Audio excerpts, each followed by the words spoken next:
एक कटार के समान होती है। जैसे संतों ने हमारे जीवन को प्रेरित किया है, बतलाया है कि हे मानो, जितना तुम धन के पीछे भाग रहे हो, जितना धन के पीछे भाग रहे हो, इतना अगर तुम प्रभु के पीछे भाग जाओ तो तुम्हारा जीवन ही बदल जाएगा। क्योंकि धन धन करते हुए और सब धन ही हो जाता है। अन्यायोपार्जितम वित्तम तिष्ठति 10 वर्षाणि प्राप्ते चैकादशे वर्षे समूलम तद विनश्यति। कथा कहती है कि खूब धन कमाओ। कथा ये नहीं कहती धन मत कमाओ, खूब धन कमाओ, लेकिन वो धन कमाओ जिसमें किसी की हाय न लगी हुई हो, किसी को दुख न हो, किसी को कष्ट न हो। वो धन अपने घर को लेकर के आओ, जिससे तुम्हारे बालक जब खावें तो कोई किसी भी प्रकार का कष्ट न हो, तुम्हारा कोई भी पुत्र कुपुत्र न बनने पावे। क्योंकि जो अन्याय से धन कमाया जाता है वो केवल 10 वर्षों तक ही ठहरता है। 11 वर्ष, जैसे ही 11वां वर्ष लगता है कि अपने आप ही वह धन नष्ट होने लगता है। धन भी नष्ट होगा, सारे परिवार को भी नष्ट कर देगा। अर्थात क्यों? क्योंकि उसमें दुखियों की आहें लगी हुई हैं। इसी कारण दुखी जो व्यक्ति होता है और वह जब भगवान से प्रार्थना करता है तो उसके दुख की आवाज जो है एक गोली के समान, एक बाण के समान बन जाती है। तो आज जिस समय देवता दुखी थे और भगवान का नमन किया, वंदन किया, उन दुखियों का आवाज का एक बाण बना और नभमंडल को भेद कर सीधे भगवान के कानों में जाकर के लगा। दुखियों की आपदा को सुन करके भगवान भी रोने लग गए। आकाशवाणी हुई कि हे देवताओं मत रोवो, हे देवगणों, हे मुनि वृंदों, रो रो कर हमें रुलाओ ना।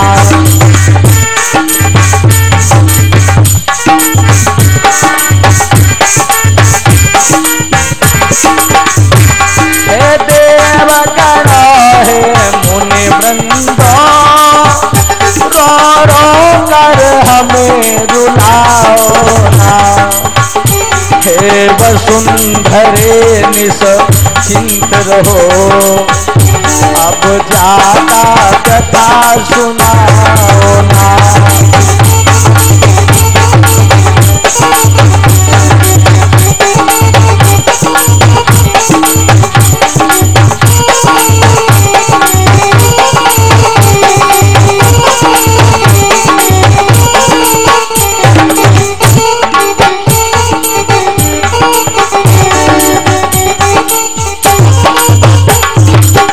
आकाशवाणी हुई कि हे देवताओं, हे मुनियों, धैर्य धारण करो, धीरज रखो, अब कष्ट अधिक हमें भी मत दिलाओ, क्योंकि जितना तुम रोओगे उतना ही मैं रोऊंगा।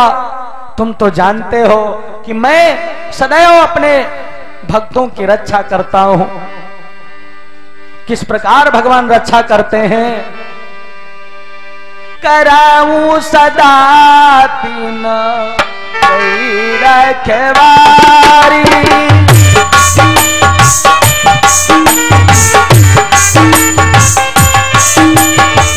कराऊं सदा तीन रखवारी।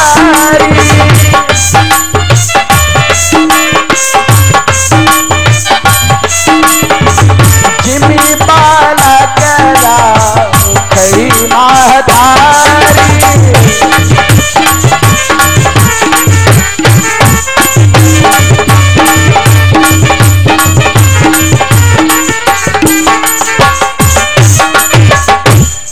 भगवान कहते हैं कि करो सदा तिन कही रखवारी। मैं अपने भक्तों की रक्षा उसी प्रकार करता हूं जिस प्रकार एक माता अपने छोटे से बालक की देखभाल करती है। माता को कितना भी कष्ट हो जाए लेकिन कभी वह अपने पुत्र को कष्ट होने नहीं देती है। भूखी सो जाती है लेकिन कभी अपने पुत्र को भूखा नहीं सुलाती है। भगवान कहते हैं कि उसी प्रकार मैं अपने भक्तों की रक्षा करता हूं। इसलिए हे देवताओं, अब रो रो करके हमें भी दुख मत दो, तुम शांत हो जाओ, धैर्य धारण करो और अपने अपने धामों को जाओ। अब जल्द ही निशाचरों का काल मैं स्वयं आ रहा हूं, तुम सब जाओ पृथ्वी के ऊपर यादवी रूप धारण करो और उसी यदुवंश में मैं अवश्य आऊंगा, अवश्य आऊंगा, अवश्य आऊंगा। भगवान ने यह आकाशवाणी की। सारे देवी देवता निज निज धाम को चल पड़े, पृथ्वी निज स्वरूप में समाहित हो गई। इधर मथुरा में जो महाराज उग्रसेन जी हैं, उनके एक भाई थे, नाम देवक था। देवक जी महाराज की एक पुत्री थी, नाम देवकी था। देवकी कंस की बहन थी। कंस जो है अपनी बहन देवकी से अनन्य प्रेम करता था। बहन के ऊपर वह जान छिड़कता था, बड़ा ही प्रेम करता था अपनी बहन से। उसकी धीरे धीरे बहन सयानी हो गई, देवकी विवाह के योग्य हो गई। जब पुत्री घर में सयानी हो जाती है तो पिता के कंधों का बोझ बढ़ जाता है। कंस ने भी विचार किया कि मेरी बहन सयानी हो गई है, विवाह के योग्य हो गई है, विवाह करना चाहिए। लेकिन मथुरा और गोकुल का एक नियम भी था। नियम क्या था? किसी संत के द्वारा मैंने श्रवण किया, कहावत कही गई है कि मथुरा की बिटिया और गोकुला की गाय और करम फूटी जो अंते जाए। अर्थात गोकुल की गाय मरते मरते मर जाती थी लेकिन कभी बेची नहीं जाती थी। और मथुरा कोई छोटा मोटा शहर नहीं है, 84 कोस के अंदर मथुरा वृंदावन ये सब बसा हुआ है। उससे बाहर कहीं विवाह नहीं किया जाता था। इसलिए कंस ने विचार किया कि जो मैंने नियम बनाया है सो अगर मैं ही तोड़ दूंगा तो अन्य लोग भी तो नियम तोड़ देंगे। इसलिए मेरी बहन सयानी हो गई है, विवाह के योग्य हो गई, और शादी विवाह मित्रता और दुश्मनी ये सब बराबरी में किए जाते हैं। अगर अपनी पुत्री का विवाह करना है तो कहां कर दें, ये प्रश्न उठता है। कहां विवाह कर दें? माता पिता हर जगह जाते हैं, खूब ढूंढते हैं, पुत्री के लायक वर कहां मिलेगा? क्योंकि वह सब कुछ तो देखते हैं कि कुल अच्छा हो, खानदान अच्छा हो, घर बार अच्छा हो, श्रेष्ठ हो, धन भी हो, सब कुछ हो। अब अगर कोई पिता अपनी पुत्री का विवाह अपने से भी थोड़ा नीचे में कर देता है तो पुत्री वहां नहीं रहती, पिता के घर में बनी रहती है। क्यों? क्योंकि जब वहां कुछ है नहीं, खाएगी क्या? अब अगर अधिक धनवान के यहाँ अपनी पुत्री का विवाह कर दोगे तो भी उसकी बसर वहां नहीं होने वाली है, क्योंकि उसकी वहां कोई कदर ही नहीं करेगा। इसलिए वो तुम्हारे ही घर में बनी रहेगी। और कहीं कहीं तो आज के समय में ऐसा नियम बन गया है कि धन के चक्कर में पुत्रियों को मार भी दिया जाता है। फिर अपनी पुत्री को न समझो कि थी हमारी, समझो चली गई। इसलिए पुत्री का विवाह वही किया जाए जहां पर बराबरी हो, रिश्तेदारी, दुश्मनी, मित्रता सब बराबरी में। कंस ने विचार किया कि मैं राजा हूं और राजा की बहन का विवाह किसी राजा या राजकुमार के ही यहां होना चाहिए, लेकिन यहां तो कोई राजा नहीं है, किससे विवाह कर दूं? बात ध्यान में आई कि महाराज सूरसेन जी जो हैं उनके पुत्र युवराज वसुदेव जी, लाओ वसुदेव जी के ही यहां अपनी बहन का विवाह कर दें। भगवान की कृपा से विवाह वसुदेव जी महाराज के यहां किया, लेकिन वसुदेव जी महाराज की 6 पत्नियां और भी थी। वसुदेव जी महाराज ने अपनी एक पत्नी रोहिणी को गोकुल में भेज दिया, बाकी सारी मायके में विवाह हो गया देवकी के साथ में। बहुत कुछ दान पुण्य किया, 10,000 हाथी, 10,000 घोड़े, 10,000 गौएं, जिनके सींग सोने के और खुर चांदी के और सुंदर सुंदर कालीनों को उड़ा उड़ा करके तब दान में दिया। 10,000 दासियां, बहुत दास, ये सब कुछ दान में दिए गए। 10,000 स्वर्ण सर्फियां, नाना प्रकार का दान। क्या पावे कंस, क्या दे दे दान में अपनी बहन को, क्योंकि इतना प्रेम करता था। विदाई कई वर्षों तक जो है बरातें पहले ठहरती थीं। बड़े दिनों तक महाराज वसुदेव जी की सेवा की गई मथुरा में।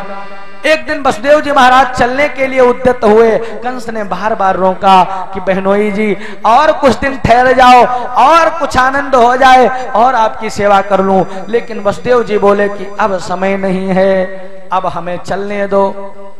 अब चलने का समय हो गया, विदाई का समय हुआ। कहने लगा कंस कि महाराज अगर नहीं मानते हो, जाना ही चाहते हो, तो मेरी एक शर्त है। बोले कौन सी शर्त? बोले हम आपके रथवान बनेंगे। कंस ने कहा हम आपके रथवान बनेंगे और तभी अपनी बहन को हम विदा करेंगे। शर्त मंजूर हो गई। विदाई का समारोह प्रारंभ हो गया। सारा मथुरा नगर उमड़ पड़ा। विदाई के समय कंस रथ के ऊपर सवार हो गया, उसी में बहन और बहनोई को बिठाया और रथ को हाँकने लगा।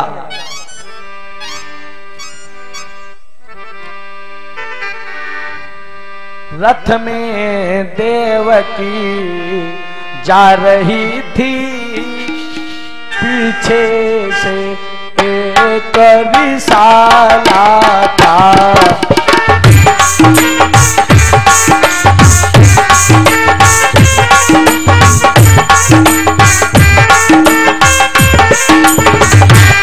रथ में देवकी जा रही थी, पीछे से एक रिसाला था।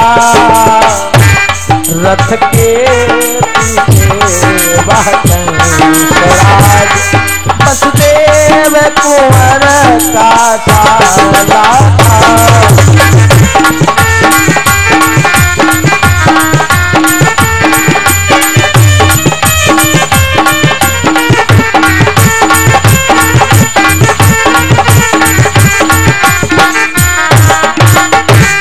रथ में सवार देवकी वसुदेव जी जा रहे हैं। कंस रथ को चला रहा था, सभी साथ में जा रहे थे।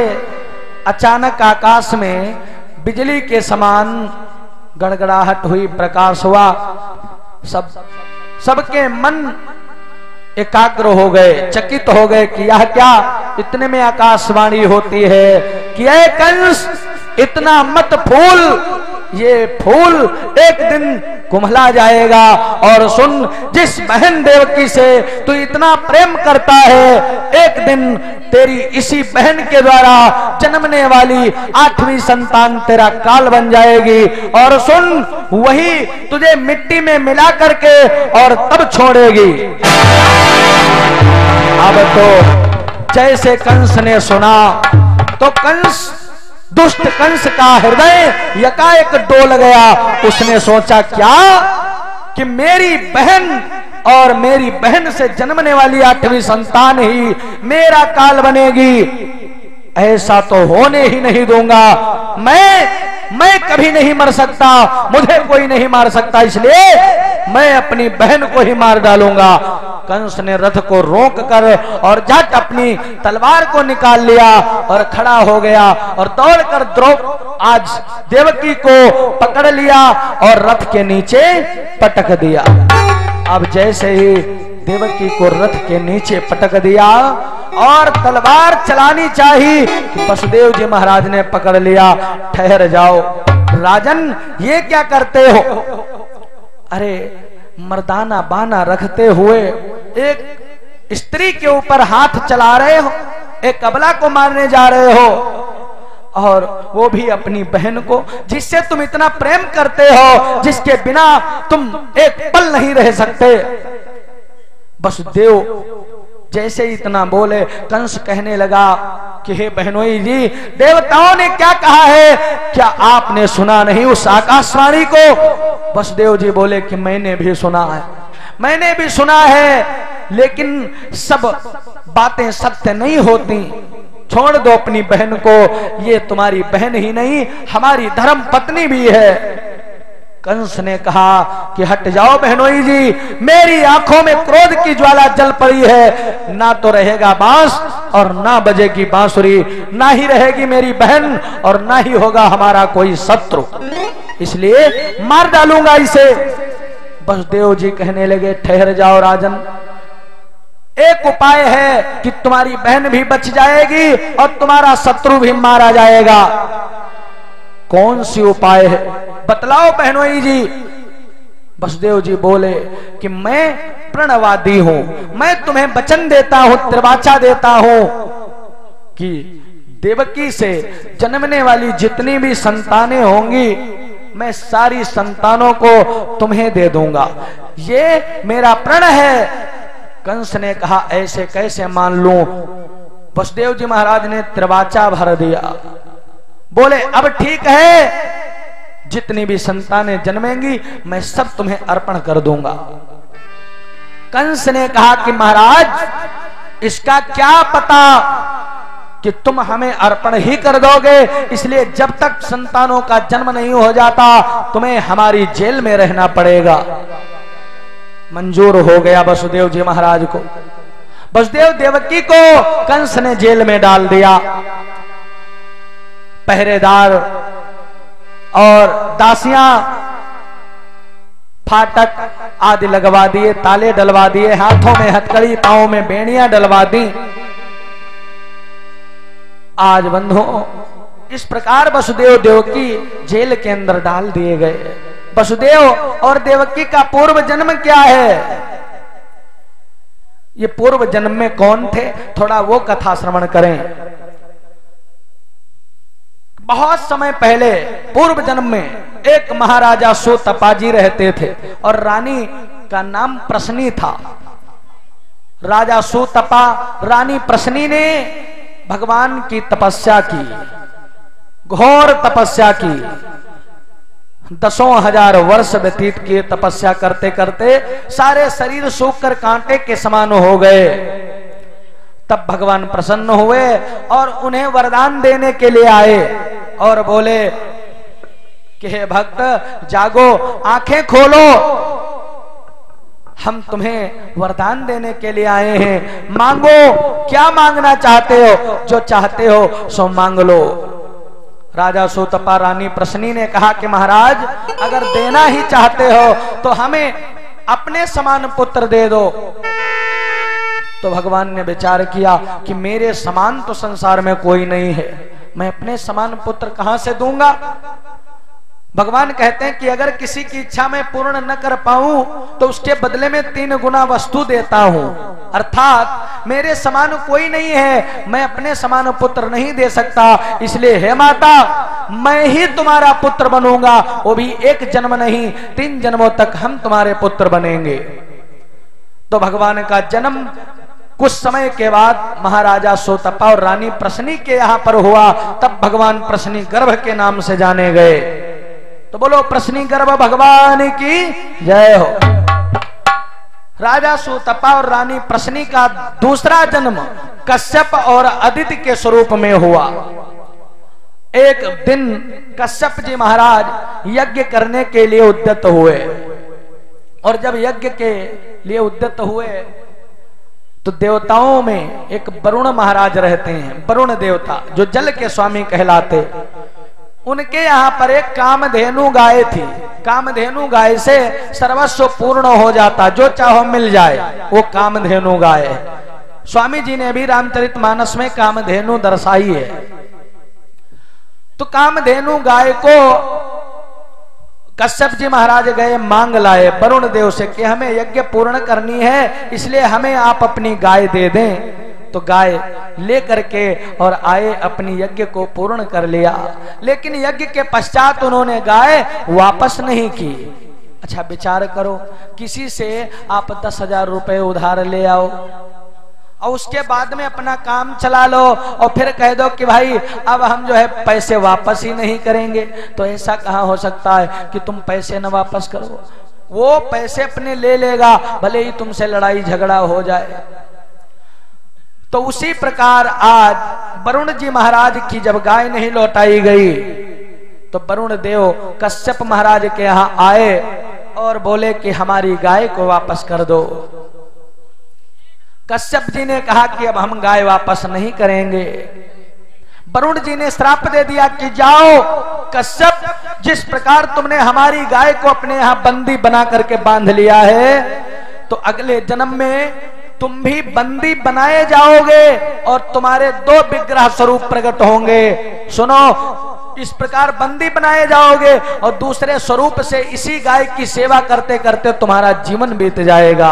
और सुनो अदिति, जिस प्रकार तुमने अपने पति का यहाँ पर साथ दिया है और मेरी गाय को बंदी बनाया है, मेरी गाय के बछड़े अपनी माता गाय से बिछड़ गए हैं। आने वाले समय में तुम्हारे बच्चे भी तुमसे बिछड़ जाएंगे, तुम भी अपने किसी बच्चे को दूध नहीं पिला पाओगी।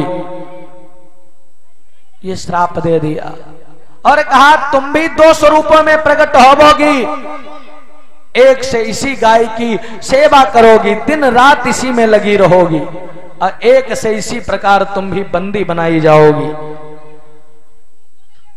कुछ समय के पश्चात कश्यप और अदिति महाराज के यहां पर श्री भगवान वामन का अवतार हुआ। तो बोलो श्री वामन भगवान की जय हो। यह दूसरा जन्म था। अब तीसरा जन्म वसुदेव और देवकी का हुआ। तो उसी वरुण जी महाराज की श्राप के द्वारा वसुदेव देव की जेल में डाले गए और विग्रह स्वरूप में प्रकट हुए कौन? नंद और यशोदा। ये कश्यप के ही विग्रह स्वरूप हैं, नंद यशोदा।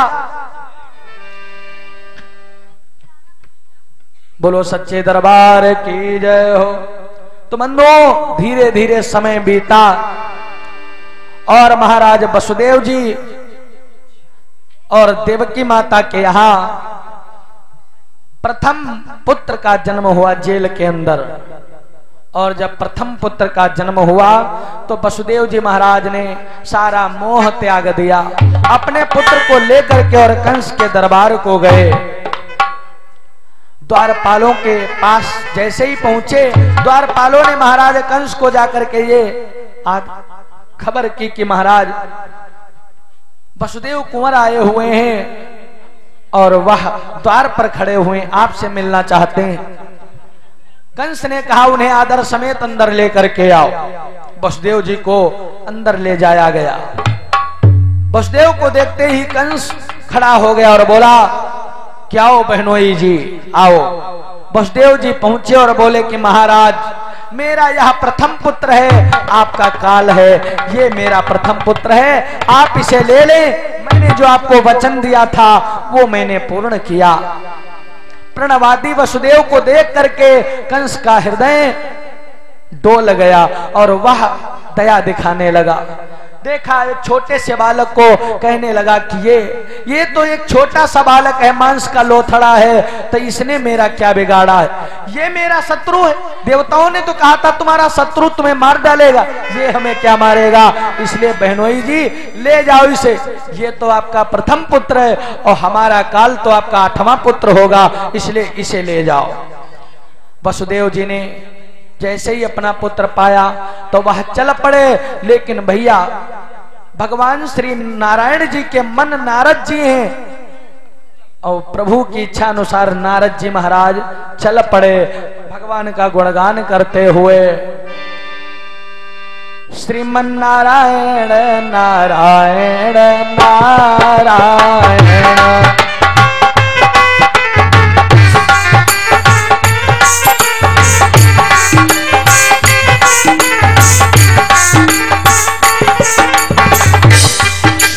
नारायण नारायण नारायण, श्रीमन नारायण नारायण नारायण।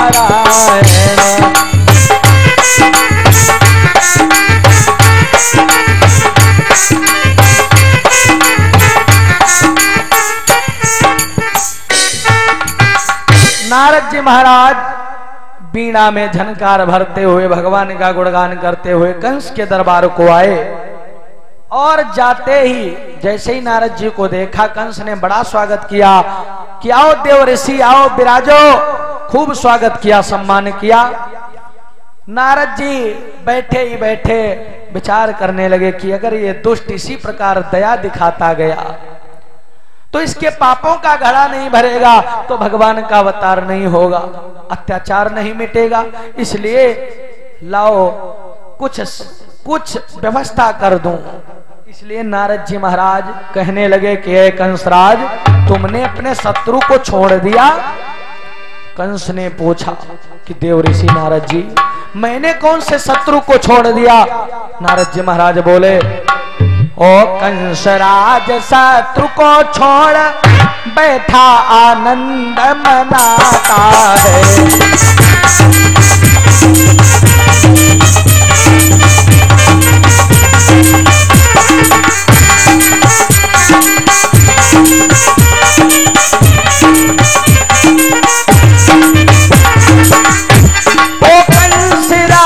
शत्रु को छोड़ा बैठा आनंद मनाता है।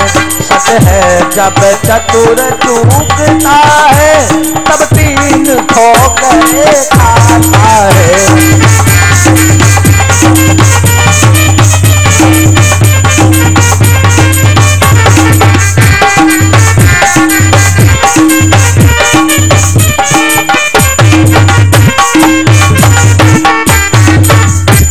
नारद जी ने कहा कि हे कंसराज, तुमने अपने शत्रु को छोड़ दिया। सत्य ही कहा गया है कि चतुर जब चूक जाते हैं तो फिर उन्हें कई ठोकरें लगती, और तुम भी उसी श्रेणी में आते हो।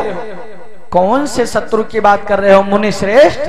नारद जी कहने लगे कि वही वसुदेव का अष्टम पुत्र, जो तुम्हारा काल है, जो देवताओं ने आकाशवाणी करके कहा था। कंस ने कहा कि महाराज, वो तो वसुदेव का प्रथम पुत्र है, वो मेरा शत्रु कैसे है? नारद जी ने कहा कि तुम्हारी बुद्धि मारी गई है, बुद्धि तुम्हारी भ्रष्ट हो गई है राजन, तुम्हें कुछ ज्ञात ही नहीं। ये तो देवताओं का षड्यंत्र है।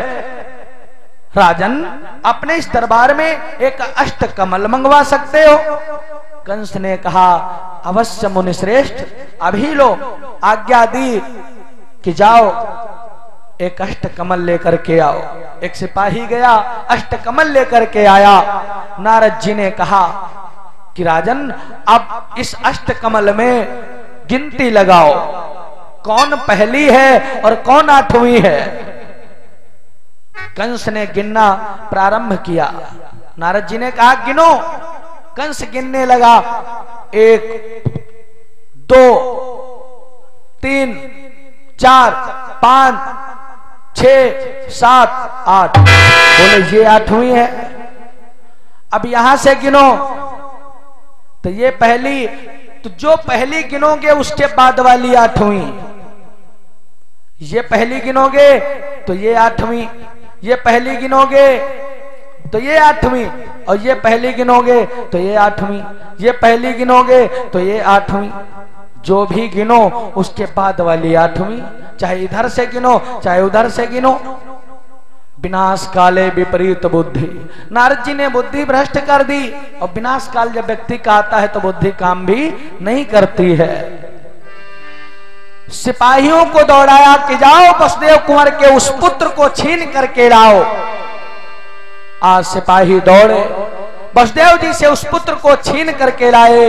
वसुदेव देव की तो रोते ही रह गए, और कंस ने उस बालक का वध कर डाला। उस बालक का वध कर डाला। यह बालक कौन है? हमने बतलाया था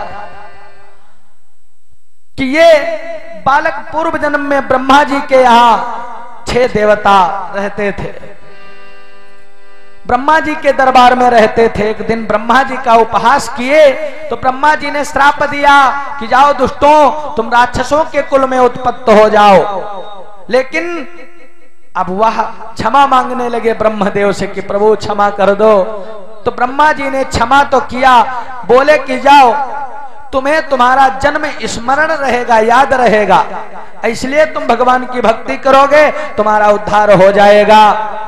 तो यह पहले कालनेमी के यहाँ पर उत्पन्न हुए और कालनेमी के वहां भी इनको अपना स्मरण था पूर्व जन्म का, तो इसलिए वहां भी भक्त बन गए, भगवान की भक्ति की, वहां उद्धार हुआ। तब ये हिरण्यकशिप के यहाँ पर जन्मे, वहां भी उन्हें अपने पूर्व जन्म का ज्ञान था, इसलिए वहां भी उन्होंने भक्ति की, लेकिन हिरण्यकशिप जान गया था, इसलिए हिरण्यकशिप ने उन्हें श्राप दे दिया कि मूर्खों, तुमने मुझसे छिप करके मेरे शत्रु उस नारायण का नाम लिया है, सो जाओ, पूर्व जन्म का तुम्हारा जो पिता कालनेमी है वह आगे जन्म में कंस के नाम से विख्यात होगा, कंस बनेगा और तुम लोग देवकी के गर्भ से जन्मोगे और तुम्हें तुम्हारा ही पिता एक एक करके मारता जाएगा। यह वही पुत्र हैं जिनको आज कंस मारता जाता है। तो एक नहीं मारे गए इस प्रकार 6 बाल,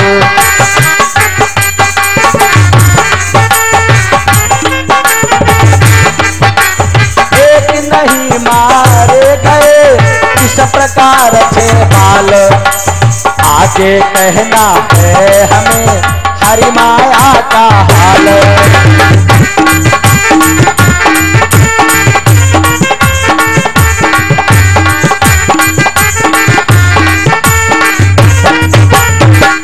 एक नहीं, इस प्रकार देवकी और वसुदेव के 6 पुत्रों का वध किया गया। देवकी वसुदेव रोते ही रहे, 6 बालक मारे गए।